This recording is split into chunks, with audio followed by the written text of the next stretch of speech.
Maraming salamat po sa pagtangkilik ng ating video. Hinihikayat ko po kayong mag-like and subscribe para ma-update kayo sa susunod na nakabanata. Tara at umpisahan na natin ang isipan. Bakit nanatiling tahimik ang taong ito hanggang sa tuluyan nang umalis si Jackie?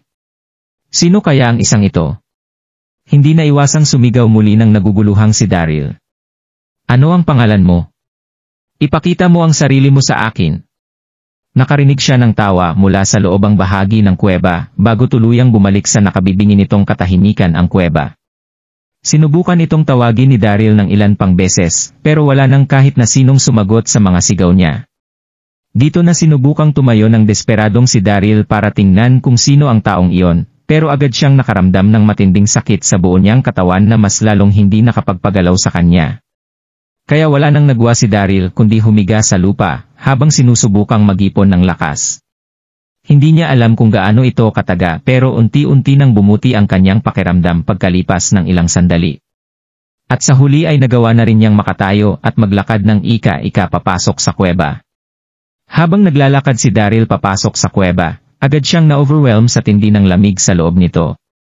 At pagkatapos ay nakakita siya ng isang mas malaking lagusan na may ilang mga daanan na nagsasanga sa loob nito. Pero isa lang itong sinauna, mabato at walang hanggang daanan papunta sa kadiliman. Naisip ni Daryl na mas marami pa ang matutuklasan niya sa loob ng kuwebang ito kaysa sa kanyang inaakala. At mukha ring dinala siya rito ni Jackie nang hindi tinitingnan kung ano nga ba talaga ang nilalaman nito. Hindi na naitago pa ni Daryl ang kanyang pagkasabik habang sinusundan ang mabatong daanan. Habang palayo ng palayo ay naramdaman ni Daryl ang pagiging tuyo ng mas lumalamig pang hangin sa kanyang paligid. At ngayong wala na siyang internal energy na magpoprotekta sa kanyang katawan, wala nang nagawa pa si Daryl kundi manginig sa sobrang lamig. Hindi na niya alam kung gaano katagal na siyang naglalakad nang makarating si Daryl sa isang malaking kwarto na gawa sa bato. Napapaligiran ang kwartong ito ng 8 mga pader na inukitan ng pangalang Main Division 8 3 sa ilalim ng mga ito. Mukha ring nananatiling nakatayo ang kwartong ito sa kuwebang iyon mula noong unang panahon. Makikita rin ang isang platform na kasing hugis ng lotus sa gitna ng kwarto na kinaukitan ng sinaunang mga salita sa paligid. Dito na niya nakita ang isang matandang lalaki na nakaupo sa ibabaw ng platform. Isa itong matandang lalaki na may silver na buhok at suot na mahabang robe na may kulay ng itim. Naging kalmado at authoritative ang itsura nito habang nilalabas ang isang aura na hindi makakapagpalapit sa kahit na sino. Pinanood ng matandang lalaki si Daryl na nakangiting naglakad papasok sa kwarto. Ang matandang ito ay walang iba kundi ang Ghost Valley Sage na pinakawalan ni Daryl sa 7 Treasures Exquisite Pagoda sa South Cloud World na tumulong sa kanyang labanan ang hukbo ng North Moana. Elder. Natutuwa itong nilapitan ni Daryl. Seryoso itong yumuko habang sinasabi na, inakala ko na isang bayani ang kausap ko nitong nakaraan, hindi ko po inasahan na kayo po pala yon. Matagal na rin po tayong hindi nagkita. Sana po ay okay lang ang inyong lagay ngayon. Buong pusong binati ni Daryl ang matanda. Ang Ghost Valley Sage ay ang nag-iisang lalaki sa mundo na nakakuha ng ganitong klase ng pagrespeto kay Daryl, maliban kay Ford South at sa namatay niyang master na si Zoran Carter. Dahan-dahan namang ngumiti ang Ghost Valley Sage. Bakit? Oo, okay lang naman ako. Pero mukhang hindi ko masasabi na maayos ang lagay mo sa mga sandaling ito. Dito na awkward na nanginig ang katawan ni Daryl. Alam niya na ang pagkawala ng kanyang internal energy ang tinutukoy ng Ghost Valley Sage. Bakit po kayo nandito, Elder? Inabot si Daryl ng isang segundo bago makabalik sa realidad ang kanyang isipan. Dito na siya nagtanong ng, nandito rin po ba kayo para labanan ang paparating na tribo ng raksasa? Mas lalong lumakas ang loob ni Daryl nang maisip niya ito. Ang Ghost Valley Sage ay isa sa pinakapambihirang mga henyo sa kasaysayan ng mundong ito, at sa tulong nito, ay wala na silang dapat pang katakutan sa sandaling harapin nila ang hindi mapapantayang hukbo ng paparating na tribo ng raksasa. Iniling ng Ghost Valley Sage ang kanyang ulo, at misteryosong ngumiti kay Daryl. Iyon nga ang pakay ko rito, pero mukhang wala na akong maitutulong sa pagkakataong ito. Natigilan si Daryl habang hindi makapagsalitang tinititigan ang Ghost Valley Sage. Dito na napansin ni Daryl na kahit nagmukhang malakas ang matanda, wala rin itong internal energy at energy field kagaya niya. Elder. Nagulat dito si Daryl at agad na napatanong sa matanda, ano po ang nangyari sa lakas niyo? Tumawa ang Ghost Valley Sage bago sumagot ng, alam kong marami ka ng kaalaman sa sinaunang mga pag-aaral, Daryl. Narinig mo na ba ang tungkol sa huling stage ng pagpapalakas na kilala sa tawag na Returning to Innocence? Ang Returning of Innocence. Napatalon si Daryl na parabang sinipa ng mga salitang ito ang kanyang dibdib, agad siyang napahinga ng mabilis habang nanlalaki ang kanyang mga mata. Elder, sinasabi mo po ba na malapit nang mag-mature ang inyong lakas? Nanginig dito ang buong katawan ni Daryl. Agad niyang inisip ang kanyang mga napag-aralan. Mayroon pang isang level na maaaring maabot ang isang cultivator, sa sandaling makarating ito sa Heaven Ascension level, ang Godly Realm level. Isa itong napakahirap abutin na level kay ilan lang ang mga taong nakarating dito. Isa ng malakas na nilalang si Yang Jian, pero nasa mga huling stages pa rin ito ng Heaven Ascension level. Hindi man lang nito nagawang makalapit sa Godly Realm level sa mga sandaling ito. Para naman sa Returning of Innocence na binabanggit ni Ghost Valley Sage, kinakailangang dumaan ng lakas na mayroon isang cultivator sa maturity stage matapos nitong makarating sa Godly Realm level. Inisip ni Daryl na isa lang itong alamat dahil hindi pa niya naririnig ang kahit na sinong nakatungtong sa level na ito. Hindi niya inasahan na isa ang Ghost Valley Sage sa mga taong nakarating sa Godly Realm level. Mukhang malapit nang mag-mature ang lakas ng matanda sa mga sandaling ito. Habang inaalala ang lahat ng impormasyon na kanyang napag-aralan sa mga sandaling iyon, naintindihan na rin ni Daryl ang mga nangyari. Mukhang nagpunta nga ang Ghost Valley Sage dito para tumulong sa pagdepensa ng Chaotic Mountain Range. Pero hindi inasahan ng matanda na magkakaroon siya ng tsansang makatawid sa susunod na level sa mga sandaling iyon, kaya agad nitong napagdesisyonan na manatili sa isang kuweba para maghanda sa pagmamature ng kanyang lakas. At sa hindi inaasahang pagkakataon, ay nagawang dukutin at dalhin dito si Daryl ni Jackie. Bilang huling hakbang ng pagpapalakas, hindi dapat magkaroon ng kahit na kaunting pagkakamali si Ghost Valley Sage sa sandaling paghandaan niya ang pagmamature ng kanyang lakas. Ito ang dahilan kung bakit nanatili itong tahimik habang naroroon si Daryl. Ayaw niyang maistorbo ng kahit na sino. Hindi magtatagal ay aalis na rin ako. Pinanood ni Ghost Valley Sage ang ginawang pag-iisip ni Daryl. At pagkatapos ay mapayapa nitong sinabi na, nagsimula ang ating pagkakaibigan noong pakawalan mo ako sa Seven Treasures, Exquisite Pagoda, at magtatapos ng kasama ka nang magsimula sa pagmamature ang aking lakas. Masyado nga talagang misteryoso ang tadhana. Nagsulat ako ng isang manual base sa aking lakas na tinatawag kong Heart Sutra of Eight Worlds sa mga pader na ito. Pag-aralan mo ito ng maigi at babalik sa dati ang iyong lakas. Hinihiling ko lang na sana ay magamit mo ito sa pagsisilbi sa Nine Mainlands sa sandaling mamaster mo na ito. Dito na nagsimulang humina ang boses ni Ghost Valley Sage habang pumipikit na binabanggit ang huli niyang mga salita. Isang napakalakas na shockwave ang bumalot sa paligid ng Ghost Valley Sage na gumawa ng malakas na pagdagundong sa kuweba. Binalot nito ang bawat sulok ng kwarto hanggang sa tuluyan nang mawala ang katawan ng matanda sa hangin. Elder.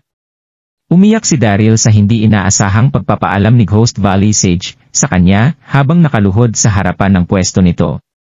Naramdaman ni Daryl na parabang iyon na ng huling hininga ni Ghost Valley Sage, pero naging kasing payapa ito ng kanyang pagtulog.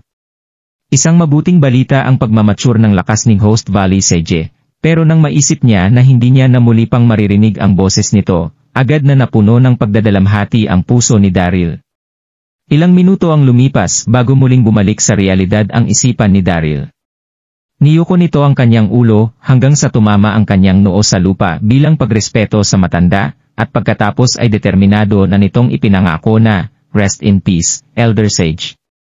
Ipinapangako ko sa iyo na pagsisilbihan ko ang mga tao hanggang sa huli kong hininga sa sandaling bumalik sa dati ang aking lakas kagaya ng inyong naging hiling sa akin. Habang nadiyetso ang kanyang boses sa buong kuweba, tumayo si Daryl para tingnan ang mga pader sa paligid ng kwarto. Dito na niya naramdaman na naglalabas ng internal energy ang mga salitang nakaukit sa mga pader na ito. Ito ang Heart Sutra of the Eight Worlds na buong buhay na ginawa ni Ghost Valley Sage. Naantig ng husto ang puso ni Daryl sa tindi ng pinagdaanan ni Ghost Valley Sage para lang magawa siya nitong tulungan. Dito na niya na-realize na tumigil sa pagsagot ang kanyang elder, noong una siya nitong kausapin dahil sa pag-focus nito sa pagukit sa lahat ng kanyang nalalaman sa mga batong pader ng kuweba na makakatulong ng husto sa pagbalik ng lakas ni Daryl sa dati. Hinding-hindi makakalimutan ni Daryl ang ginawang ito ni Ghost Valley Sage para sa kanya. Dito na nagdesisyon si Daryl na huwag nang magaksaya pa ng oras. Agad siyang umupo para simulan ang pagsasanay sa nakaukit na sutra sa mga pader ng kwarto. Samantala, sa loob ng tent na pagmamayari ng kagalang-galang na anak sa kampo ng raksasa na kasalukuyang nasa kabilang dako ng Chaotic Mountain Range. Kasalukuyang nakaupo sina Debra at Shentel sa loob ng tent habang uminom ng mainit na tubig.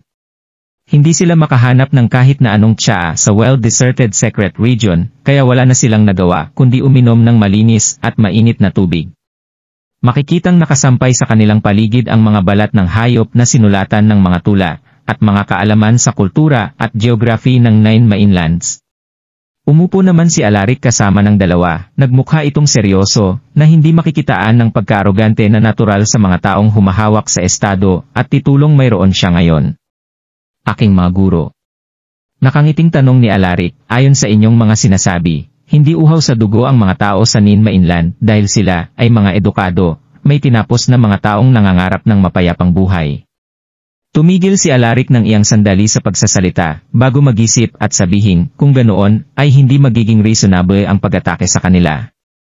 Magmumukha lang ng mga kriminal na nagsimula ng digmaan ang tribo ng raksasa sa sandaling ituloy pa namin ito. Puno ng kaalamang tumingin sa isa't isa sina Debra at Shentel. Dito nang umiti ng bahagya si Shentel habang sinasabi na, matalino po talaga ang kagalang-galang na anak ng hari, nakahinga na kami ng maluwag dahil nagawa nyo na pong maintindihan ang aming mga sinasabi. Tama po kayo, gusto lang po ng mga tao sa Nine Mainlands na mamuhay ng mapayapa. Hindi namin kayo ituturing na kalaban hanggat magagawa nyong makipag-usap sa amin para ipahayag ang inyong mga intensyon. Sumasangayon namang tumango rito si Debra. Lumipas ang ilang araw na ibinabahagi ng mga babaeng ito ang kanilang kaalaman kay Alaric, dito na natutunan ni Alaric ang napakaraming bagay tungkol sa Nine Mainland. Nasurpresa sila dahil naging maawain din ang matalinong anak ng hari. Isa nga talaga itong henyo na binigyan ng potensyal na makaintindi sa iba't ibang mga bagay. Naiintindihan ko na. Ngumiti rito ang napapatayong si Alaric, natuwa siya sa mga pagbati na kanyang natanggaw. Kung ganoon ay kukumbinsihin ko na lang ang aking ama na huwag umatake sa Nine Mainland, dapat ko itong gawin bago pa niya ibaba ang utos. Dito na agad bumaba si Alaric para mabilis na magpunta sa tent ng hari. Ipinatawag ng hari sa kanyang tent ang kanyang mga general para mapag-usapan ang mga gagamitin nilang estratehiya sa pakikipaglaban. Sapat na ang nakuhang enerhiya ng mga gigantic monster, kaya nasa huling stage na sila ng paghahanda sa gagawin nilang pag-atake. Ama. Mabilis na pumasok si Alaric sa tent at buong galang na sinabing, iniisip ko na masyadong padalos-dalos ang pagdadala ng hukbo sa Chaotic Mountain Range para atakihin ang Nine Mainlands. Bakit hindi na lang tayo magpadala ng isang envoy na magpapakita sa seryoso at mapayapa nating mga intensyon para makita ang magiging sagot nila sa atin? Tumigil na isang sandali si Alaric sa pagsasalita para tumingin sa paligid ng tent bago magpatuloy sa kanyang pagsasalita. Makikipaglaban tayo kung hindi tatanggapin ng Nine Mainland ang ating tribo. Pero sa sandaling pumayag ang mga ito na mamuhay ng kasama natin, ang pinakamagandang solusyon para sa atin ay ang pag-iwas sa anumang uri ng laban. Dito na biglang umingay ang mga nagtatalong mga mandirima sa kanyang paligid. Dito na biglang nanermon ang hari kay Alaric. Ano ba ang pinagsasabi mo, Alaric? Itinakwil ng Yellow Emperor ang tribo ng raksasa, at ikinulong sa well-deserted secret region ilang libong taon na ang nakalilipas, at noong mga panahong iyon ay nagawa tayong pagkaisahan mga angkan na naninirahan ngayon sa Nine Mainlands. Kaya paano mo nagawang maisip na gusto nilang mamuhay kasama natin sa lugar na yon? Anak kita kaya sayo nakasalalay ang magiging kinabukasan ng ating tribo. Kaya dapat lang na maging malinaw sa iyo kung ano ang ating nais, at ito ay ang pamumuno sa buong Nine Mainland. Kaya paano mo magagawang umiwas sa kahit na anong uri ng laban para makamit ito? Agad na nadala si Alaric ng isang sandali, bago muling magpaliwanag, hindi ako natatakot na makipaglaban, ama, pero iniisip ko rin na hindi dapat tayo nagtatanim ng walang kakwenta-kwentang sama ng loob sa Nine Mainland. At ngayong mayroon na tayong lakas na tumawid sa Chaotic Mountain Range, papunta sa masagana nilang mga lupain, bakit hindi na lang tayo makipag-usap ng mapayapa sa kanila, kaysa umasa sa pakikipaglaban na sisira sa lahat ng ating mga madadaanan? Tama na! Hindi na napigilan pa ng hari ang kanyang galit bago na ninermong sumagot ng, hindi ko na maririnig pang muli ang mga kalokohang pinagsasabi mo, Alaric. Nagawa mong magpauto sa dalawang mga babaeng iyon na nagmula sa Nain Mainland. Oo nga kapatid. Huwag na huwag kang maniniwala sa pinagsasabi ng mga babaeng iyon. Sinabi sa atin ng ating mga ninuno na mga hipokrito ang lahat ng nagmula sa Nain Mainlands, kaya huwag na huwag kang magpapauto sa kanila, sabi ni Aamastan na nakaupo sa isang tabi. Ako, nagpanik si Alaric nang pagdudahan siya ng kanyang ama at kapatid. Gusto niya sanang hikayatin ang mga ito pero hindi na niya alam kung saan siya magsisimula. Report. Isang sundalo ang tumatakbong pumasok sa tent at buong galang na yumuko sa harapan ng hari. Kamahalan, nakahanda na po ngayon ang 12 ng mga gigantic monster. Nakapwesto na rin po ang ating hukbo na nakahanda ng umatake sa Nain Mainlands. Utos nyo na lang po ang hinihintay nilang lahat, kamahalan. Magaling? Nakaramdam ng thrill sa kanyang dibdib ang hari. Dito na siya tumayo at determinadong sumigaw ng, lakad. Opo. Agad na sumagot ang sundalo bago ito umalis para ibaba ang utos ng hari. Ama. Nagulat dito si Alaric habang sinusubukang pigilan ang kanyang ama, pero huli na ang lahat para sa kanya. Boom! Boom! Boom! Naging kasing laki ng maliit na bundok ang bawat isang gigantic monster na sinakyan ng mga sundalo ng raksasa. Mabilis na naglakad ang mga ito papunta sa Chaotic Mountain Range. Samantala, sa kampo ng kabilang panig, nakabantay na tumayo ang mga sundalo ng mga kontinente ng World Universe, Great East, at South Cloud World sa paanan ng mga bundok. Kada kalahating oras ay nagpapadala ang mga ito sa mga tauhang umaakyat sa mga taling paakyat sa mga bundok para tingnan ang kasalukuyang sitwasyon sa Chaotic Mountain Range. Isa itong mahirap na gawin dahil sa dami ng mga aktibong bulkan at walang awang mga bagyong tumatama sa mga bundok. Paminsan-minsan ay hindi nila gaanong nakikita ang tuktok ng bundok. Nanatili ring malayo ang distansya ng mga mandirigma sa hukbo ng North Moana nang dahil sa kasalukuyang sitwasyon ngayon ni Daryl, kumilos ang mga ito na parabang dalawang magkahiwalay na hukbo. At dahil hindi nila nagawang makipagsanib puwersa sa hukbo ng North Moana, nagsanib puwersa ang mga mandirigma ng 8 mga kontinente at tinawag ang kanilang mga sarili bilang Union Army. Tumakbo naman si Jewel papunta sa kampo ng Union Army. Nanginig ito sa takot habang umiiyak na sinasabing, tulong. Nawawala si Master. Nawawala siya. Pumunta siya sa tent ni Daryl para i-check ito sa sobrang pag-aalala na kanyang nararamdaman. Pero agad niyang natuklasan na walang laman ang tent ni Daryl. Nagkakar talaga si Jewel kay Daryl kaya natural lang na magpanik ito nang makita niyang wala roon ang kanyang master. Agad na narinig ng iba ang kanyang iyak kaya mabilis na nagpunta ang mga ito sa tent para tingnan ang nangyari. Agad silang natulala noong makita nilang wala nga roon si Daryl. Dalian ninyo! Magpadala kayo ng mga tauhan para halughugin ang buong area sa paligid. Nababahalang sigaw ni Chester. Hinding-hindi aalis si Daryl nang hindi nagpapaalam at sigurado siya na magpapaalam ito sa kanila bago umalis sa kanilang kampo sa sandaling may gusto man itong puntahan. Agad na ipinadala ni Doc Sanders ang daan-daang mga miyembro ng Flower Mountain para maghanap kay Daryl. Dito na biglang huminga ng malalim ang isa sa kanila bago sabihin, hindi kaya umalis ito dahil sa sama ng loob na kanyang nararamdaman matapos mawala ang kanyang lakas. Maraming mga mandirigma ang tumango at sumangayon sa sinabi nito pero hindi pa rin nila nagawang magsalita ng kahit na ano. Mayroon nga itong sense. Dahil hindi magagawang kayanin ng isang malakas na taong kagaya ni Daryl ang biglaang pagkawala ng kanyang lakas. Agad na kumalat ang teoryang ito sa buong kampo. Naniwala kay Daryl ang iba't ibang mga mandirigmang mula sa Nain Mainlands, kaya agad silang nasaktan noong ma-realize nila na iniwan sila nito nang hindi man lang nagpapaalam. Wala kang alam sa mga nangyari. Kaya tumigil ka na sa paggawa ng kwento tungkol kay Daryl. Namula ang mukha ni Yvette habang matalim na tumitingin sa mga lalaki na nasa kanyang paligid at sumisigaw ng hindi siya ang uri ng taong tatakbo sa kanyang mga problema, siguradong may hindi na magandang nangyari sa kanya. Dito ang sumigaw si Chester ng tama ang kanyang mga sinabi.